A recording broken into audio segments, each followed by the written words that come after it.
আদরের ছেলেকে হত্যা করেছে এক খ্রিস্টান লোক, অথচ তাকে ক্ষমা করে দিয়ে জড়িয়ে ধরলেন বাবা।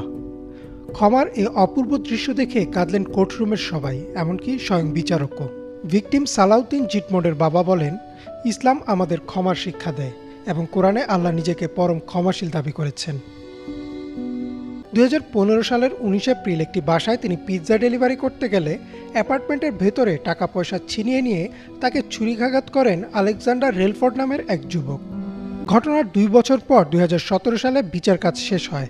শাস্তি শোনানোর আগে বিচারক সালাউদ্দিনের বাবা আব্দুল মুনিমকে কিছু বলতে আমন্ত্রণ জানালে তিনি অবাক করেন সবাইকে। আলেকজান্ডার রেলফোর্ড, আমি খুবই দুঃখিত যে তুমি এমন পরিস্থিতিতে দাঁড়িয়েছ। আমি তোমাকে সাহায্য করতে চাই, ঠিক যেমন আমি আমার ছেলেকে একজন ভালো নাগরিক বানিয়েছি। আমার ছেলে যদি জীবিত থাকতো আর এখানে উপস্থিত থাকতো, সে তোমাকে ক্ষমা করে দিত, কারণ সে এমনই ছিল।